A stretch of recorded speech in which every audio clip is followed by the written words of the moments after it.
we're going to move into one of our core conversations now. So we have Jen Rubio, who oversees all social media and editorial strategy with Warby Parker. Is going to have a conversation with Jaden Johnston, a project manager from Eyesight. So let's bring them out here right now. Give them a welcome.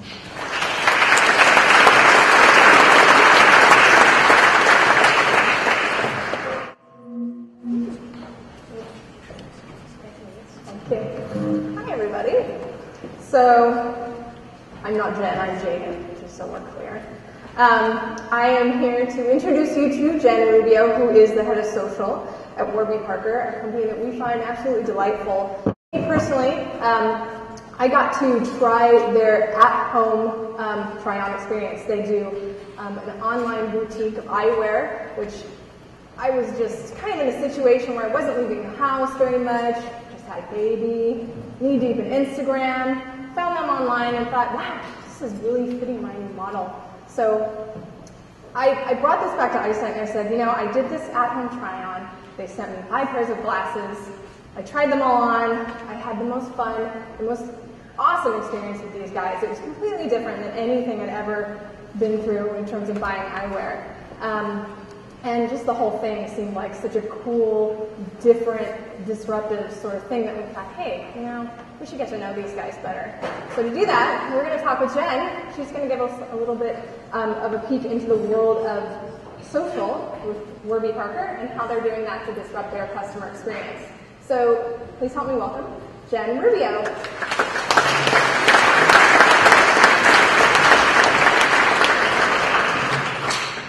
Hi everyone, I'm Jen Rubio. Thank you, Jamie, for the intro. Who here has heard of Warby Parker eyewear? Love those hands. So, like she said, we are a company that's aiming to revolutionize the eyewear industry. Why do we need to revolutionize the eyewear industry? Luckily, 60 Minutes just did this amazing piece that explained to a lot of people why. But who here has heard of Luxottica?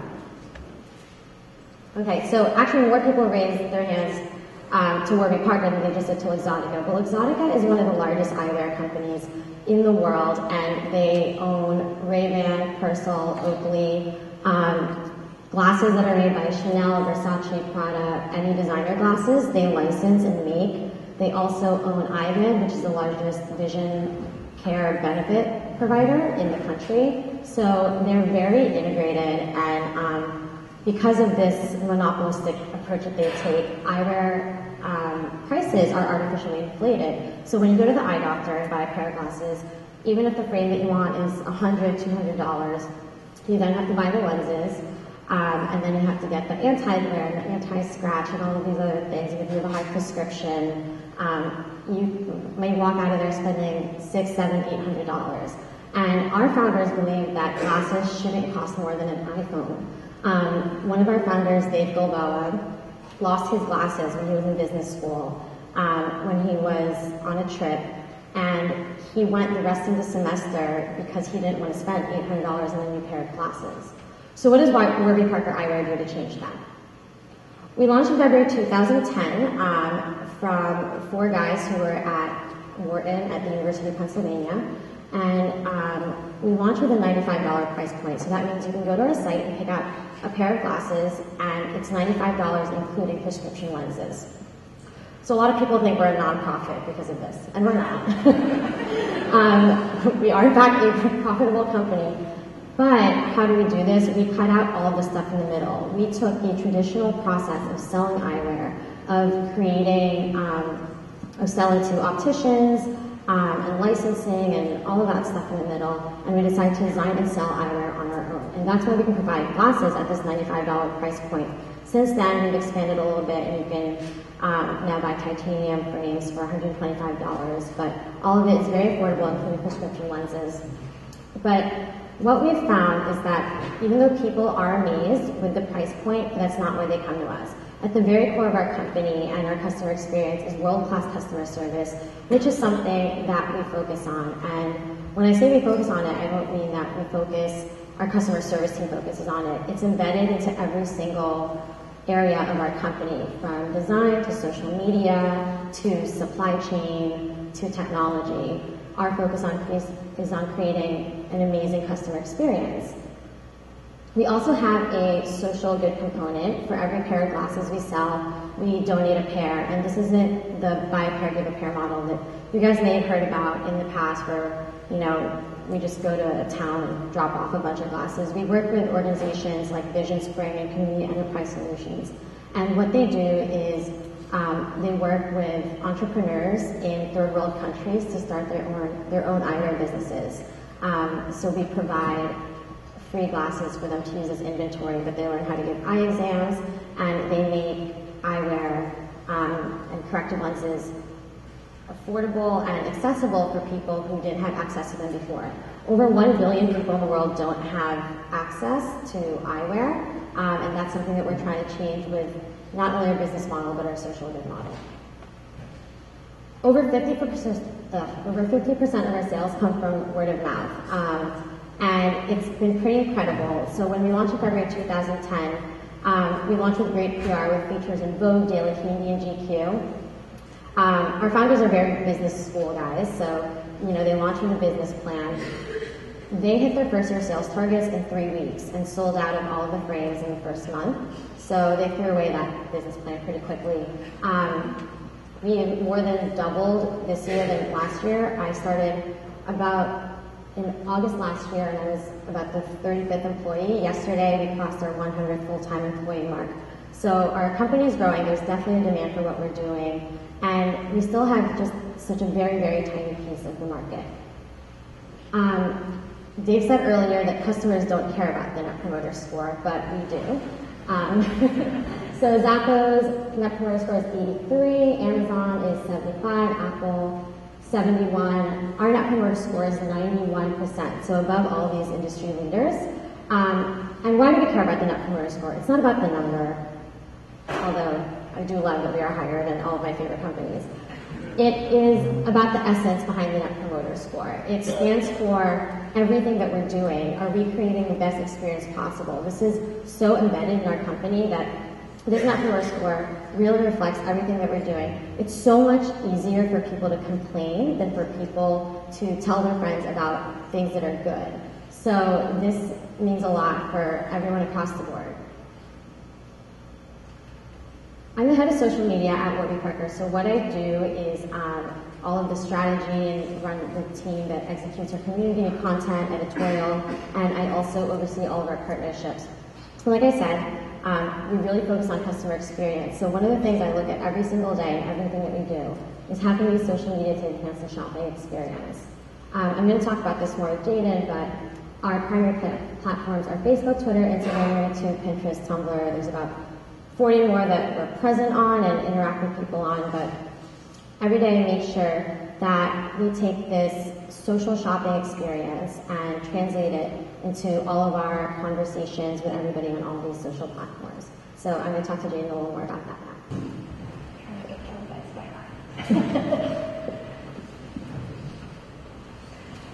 So, like I kind of alluded to in the intro, I personally went through that home try-on experience, and one of the things that I thought was so outstanding was, the first thing that really I saw was that another Instagram user. I was just down the rabbit hole of Instagram and saw that there was a gal on there, trying on frames, and you guys were actually responding to her, like giving her feedback, and it was something that I'd never really experienced before. I think maybe you can give us a little bit of insight into really how you're leveraging those channels. Yeah, so I think, first of all, I think the reaction is, you're flabbergasted that us as a company, we're responding to this girl on Instagram who posted a picture of her wearing glasses. And I think that's really telling of how brands interact with customers on social media now. Like, you shouldn't be amazed that you posted a picture of a company's glasses and they responded to you. You really shouldn't be. So, and our approach to customer experience and customer interaction is that we don't ignore anybody. We would never pick up the phone and ignore you. We would never not respond to an email. So we take the very same approach to social media. We respond to every single tweet and Facebook post and Instagram post that we get. Is that easy? No. Is it scalable? We're trying to figure out how to do it. It was really fun in the beginning when, I was just like, a bunch of us responding, telling people they look good, and then, you get featured on 60 Minutes and the New York Times and CBS Sunday Morning, and all of a sudden nobody's sleeping because we're responding to every tweet.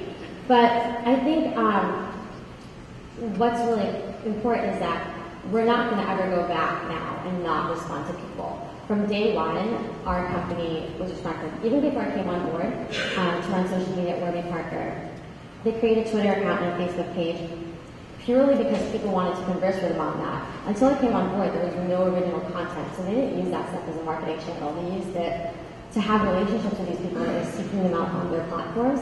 So our approach is really just to use these things as a place to create relationships and to maintain those relationships, because buying eyewear is a long tail type of thing.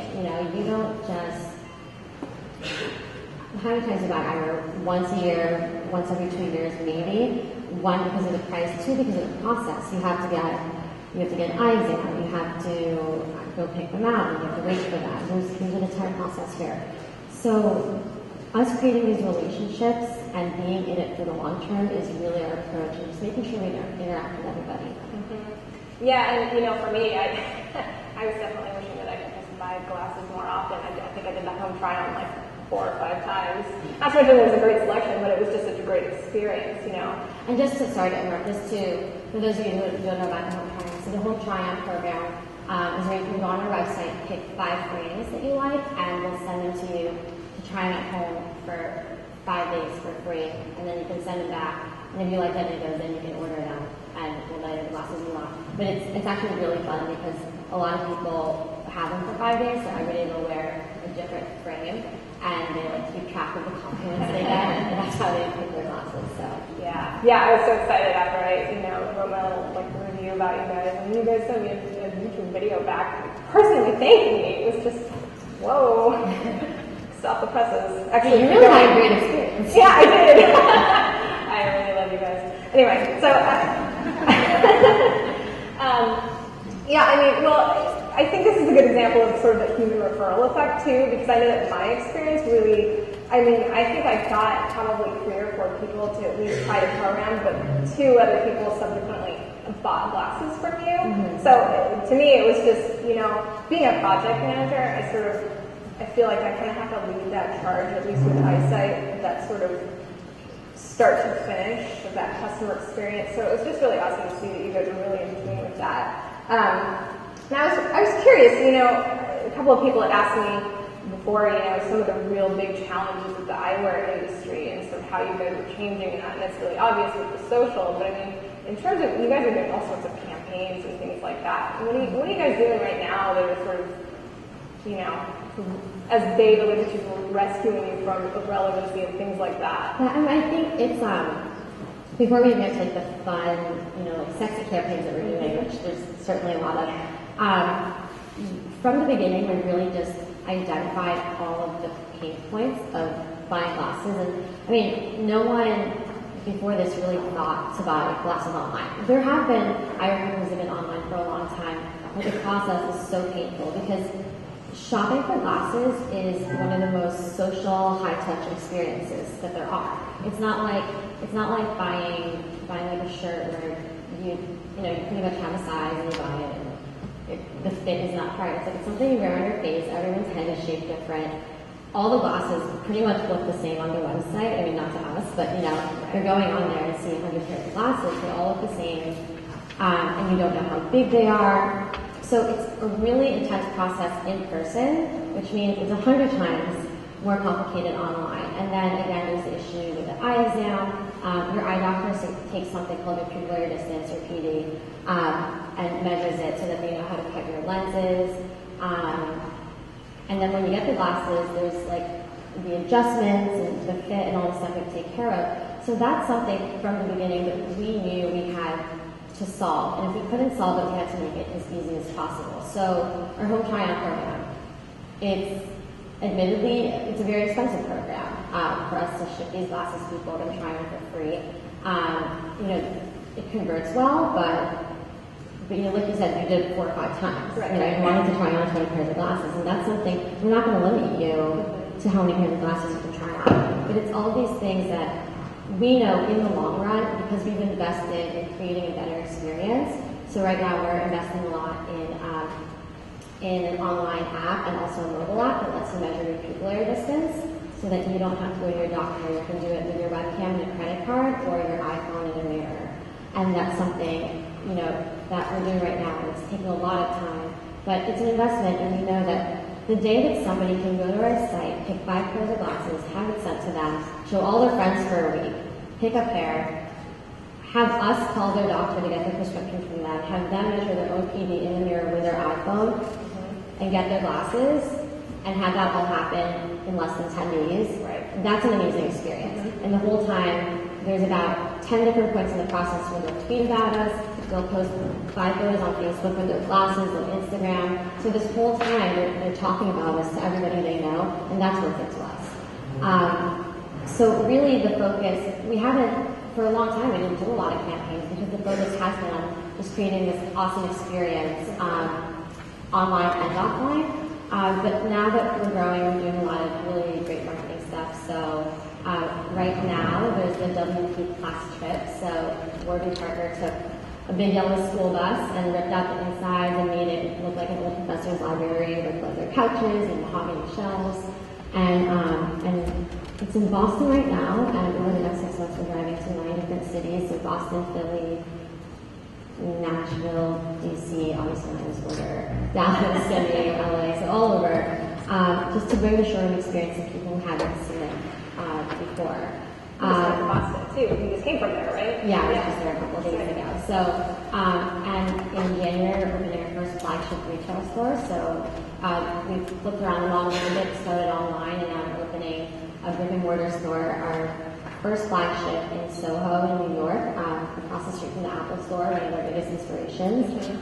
So there's a lot going on now that we're growing, and we've seen this amazing demand. But through it all, it's all about that experience. People ask us, you're doing well online. Why are you going into brick and mortar? Isn't that a little bit backwards?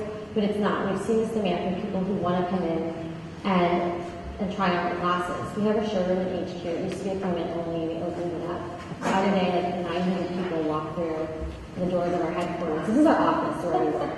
And they're sitting in the front in this little room trying on glasses because, the home trial program is great, but they want to see and touch and try on all of them. So if that's what it takes to make the experience better for them, then that's the direction that we're going to move in. That's awesome. Wow, congratulations. It really sounds like you guys are sort of developing an art, of this eyewear shopping industry. What would you say is sort of one of the more key learnings that maybe you learned through all of this? And maybe just all your experience in this sort of field in general. You maybe say just one big takeaway. One big takeaway is it's about the customer. So a little bit about my background. Before I came to Warby Parker, I led strategy at a digital agency called Carrot Creative, and I did all the social and digital strategy on a campaign basis for people like Red Bull and Ford and Budweiser and Amazon. And when you work for these really big brands, it's super exciting and really fun. But the kind of engagement that drives is a lot bigger in quantity, but the quality is a lot lower. So when you're working with a huge brand that's, 500 Facebook fans, yes, you're going to get a lot of likes, and that's exciting. But these interactions really lack a lot of meaning. And when I transitioned over to Warby Parker, it was a huge shock. I think when I started, we had about 20,000 Facebook fans. We had 100,000 last night when I was on the flight here. And something that's exciting about that 100,000 to me, that 100,000 to me was more exciting than when I hit, 4 or 5 million with one of my old clients, because over 90% of those Facebook likes are organic. We haven't spent a lot on like Facebook ad buys or buying likes, and most of those likes are people that we've interacted with, and that my community team is incredible. Like somebody will post a comment on Facebook, and they'll be like, oh, this person lives in Boston, and where's the Prestons? We should invite them to the party. And it's amazing to me that these relationships, and to me that's like the most important thing, the customer and the relationship, that's something that not a lot of big brands can do. And for me, it's so important that no matter how big we get, we're able to to scale that. And if that means growing out the team to however many people, then that's what it means. But the relationships that I've seen people create are so incredible. Yeah, I know you guys are exponentially growing with all those. Yeah, and we are. But like, responses. it's amazing to see how many people even tweeted us, you know, mentioning people by name. We have over 40 people on our customer experience team. They're the ones that answer your phone calls and your emails, and people mention them by name, and their conversation, and they know these people like went to school, what they do, and sometimes it's a little weird to me, but it's amazing, like how close we get with our customers. But it's consistently personal, and that's really cool. And we want to keep it consistent, and I think that's another big one, is consistency. Like I said, now that we've kind of created this expectation that, you know, Warby Partners are going to reply to you, we can't go back on that now. And we give everyone the same consistency and response, whether you have 10,000 followers or whether you have 100. Right. Yeah. We have just a couple of minutes to do some questions. I have a microphone somewhere. Maybe. So, does anybody out there have any questions for Jen? Would love to. Hello. It works. Okay, well, if no questions, we can continue the conversation. Maybe just in terms of you personally, I heard that you're an avid traveler and you like to fly and you're going to Antarctica. What are you going to do in Antarctica? I am, yes. So I'm going to Antarctica in November. It's my 7th continent. So I planned this up 2 years ago. I was on 7 for 3 weeks. So don't tweet that because I haven't told people over it yet. But yeah, so it's funny. I was, my whole life, I'm like, I want to hit all 7 continents, and then actually in the last 8 months, I've hit 6 of them just accidentally. So not only just my 7th continent in my life, but also this year, which is crazy. That's amazing. Jamie, you have a question back here? Oh, awesome. Yeah, we do have a couple questions. Go for it. Hi. So you talked a little bit about the social strategy, and I know that you're in charge of social, but what's some of the mobile strategy highlights that you guys have? Can you talk to that? Yeah, definitely. So with mobile for us, it's always been, everything's shifting towards mobile, and we've always been trying to figure out what are we going to do in that space. We're not going to create an app because who's going to download an app to buy classes, right? Like, no one wants to do that.